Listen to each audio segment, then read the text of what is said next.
is happening at Parker Center. There have been several hundred demonstrators outside. Car stopped. Car just moved into that intersection. In 1992, I was at work. At the time, I was a lieutenant and assigned to our headquarters, and we got notice that there was a uprising in the city of Los Angeles, and we were told that you need to call your families and let them know that you will not be home tonight. You will be on a 12 and 12-hour shift, and therefore let your loved ones know that you're on duty from this point forward. Here at the corner of Vernon and Vermont, south central Los Angeles, just about a quarter mile south of the Coliseum. On the very time that the civil unrest was unfolding, like a number of our pastors, it was a Wednesday night, we were in Bible studies with our folks. We'd heard that the verdict had been read, but we just went on with our normal business, not knowing that anything dramatic was going to be happening. And so we were there with a small group of 5 or 6 of our church members, and just beginning to sing some songs and open the scripture together. And a call came in, and it was one of our church members saying, "Are you at church? You better get home." So what's going on? Well, about that time, our intern also showed up, and as it turns out, our intern was down on Normandy and Florence picking up people for prayer group.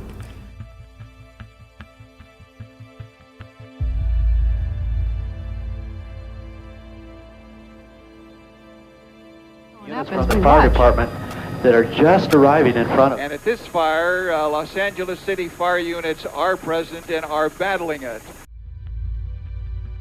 The 1992 riots that took place because of the Rodney King beating and the officers being acquitted, that created so much turmoil in our city. And I lived right in the middle of the fires with my 2 children. I live in the USC area, and I know from that event, people were lined up at St. Mark's, at Holy Trinity, Messiah, Angelica, looking for food and for materials that they needed to make ends meet as a result of those fires. So the rest of the church, I'm very pleased to know that they did come through by bringing what we needed to share with the community. I wanted to be there for people. But I received calls from our members saying, Pastor, you're white. and of course I knew that, but that image of the truck driver being dragged out of his truck was with everybody at that point. And so they had concern for my safety. And so, I took that seriously. But what happened is, I would go to the church, and some of our members would come and be with me, and we would be together. Can we all get along? Can we get along? Can we stop making it horrible for the older people and the kids? I mean, we've got enough smog here in Los Angeles, let alone to deal with setting these fires and things. It's not gonna change anything. We'll get our justice. They've won the battle, but they haven't won the war.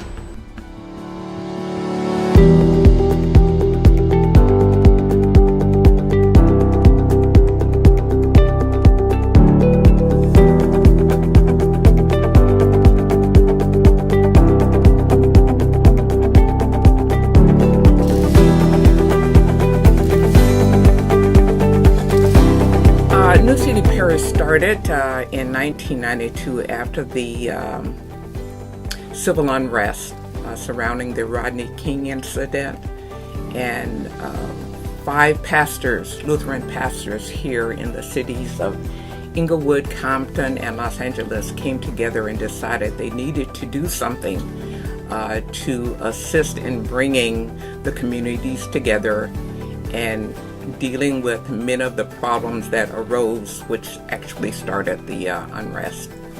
And they decided they needed to do something toward that end, and New City Parish was born out of the ashes of the 1992 riots. That civil unrest of 1992, by the way, it gave, as hard as that was and as damaging as that was to us in so many ways, it gave birth to so much creativity and energy. I'm reminded of the parable of the manure around the tree. You know, don't cut down the tree, put a little manure around it and see what happens in 2 or 3 years. And 1992 was really a terrible, terrible experience for us. But what happened from that in our communities, what grew from that, what flowered from that was absolutely unbelievable.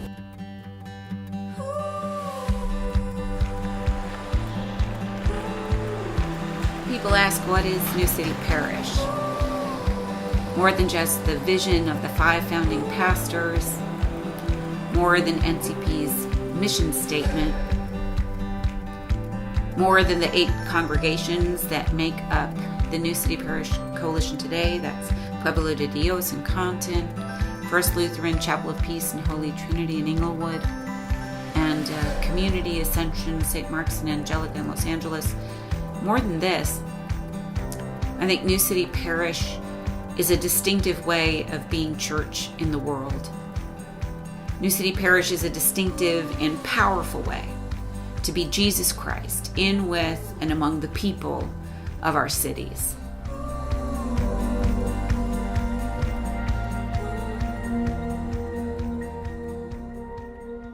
Yes, we call it transforming Bible study, and this method really comes from Dr. Walter Wink, who was a professor of mine at Union Seminary years ago and began this in our New Testament class. And it's really about empowering everybody around the table to contribute to the Bible study. So it's not a leader lecturing and telling people what to think about that Bible passage, but rather the leader is a guide and brings questions to the table.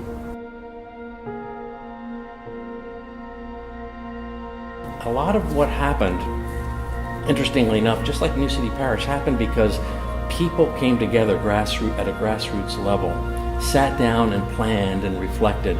You know, we followed the principles of Paulo Freire, and a lot of our activities in the churches, in New City Parish, and in the community were based on seeing the realities that we were struggling with, taking them face on, and just not blinking. These are the problems that we're facing. Pensar, we said, we need to reflect somehow on what we're seeing. So of course, as Christians, we use our Bible, we sift through and reflect on what does God call us to do? What do you need to do about that? And then the third piece, which was a critical piece for us in New City Parish, actuar. We have to act, we have to do something, to help to change our communities.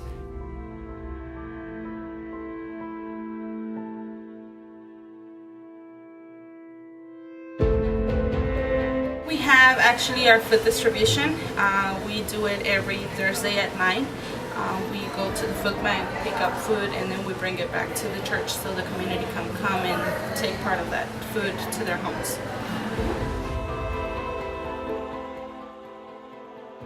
To me, there are so few places in our world and in our church where people of different races and backgrounds and ethnicities and cultures come together for common purpose. And New City Parish has been one of the few places where I've really experienced that.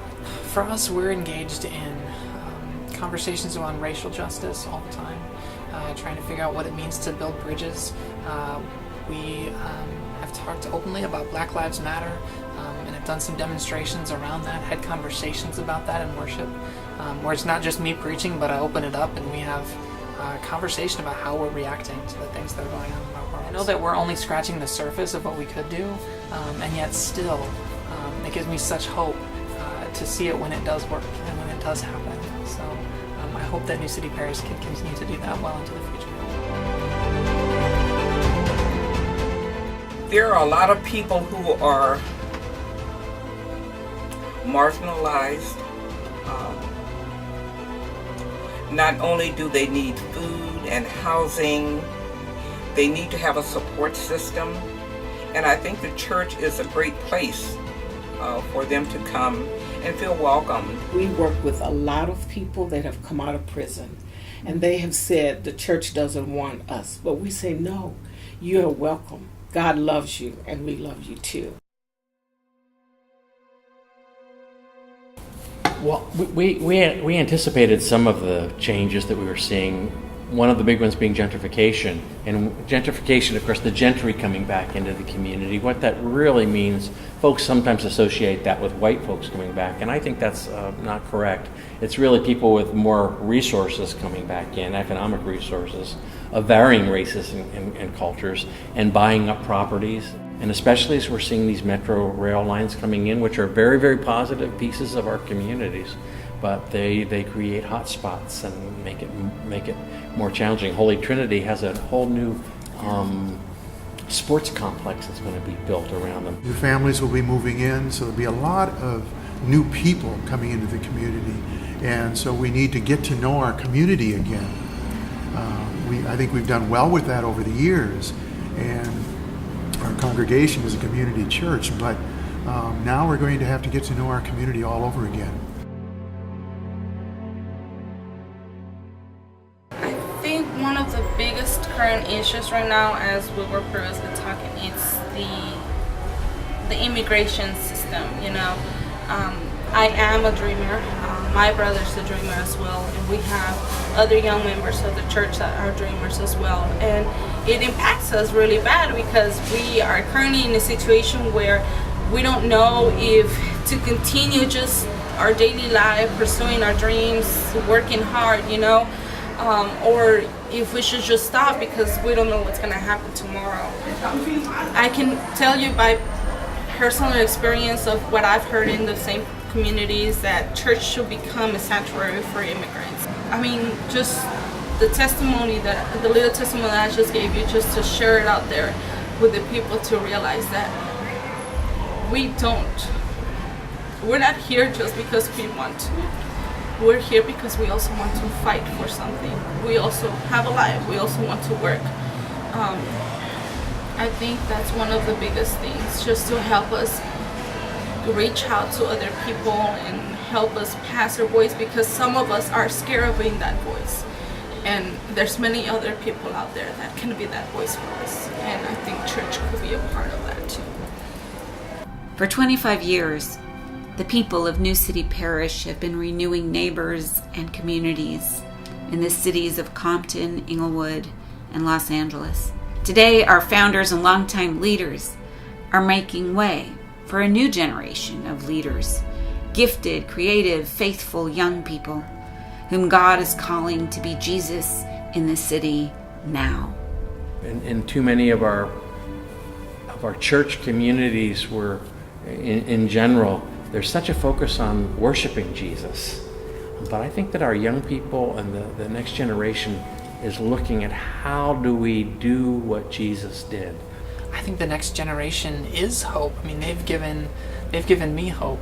The kids at my church are leaders. They step up and they help lead the worship service, and they help lead the trips that we go on and lead the conversations. And I'm always so amazed at what they bring to the table. So they give me hope, not only for the future but for the present of our church and our world.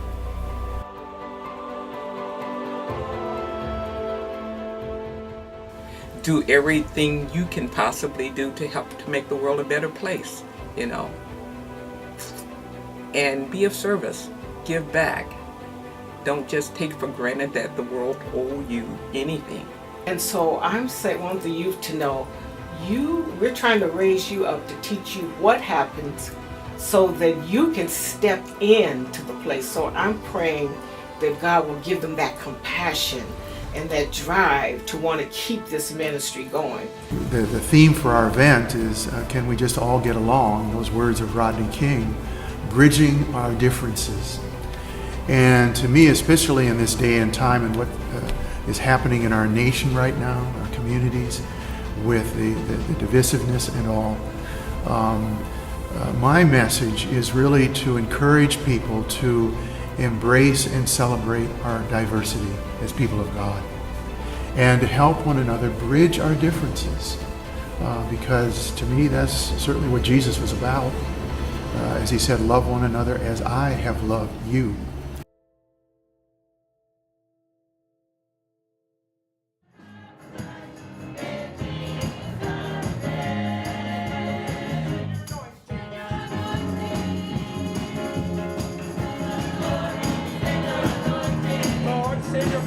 we all get along?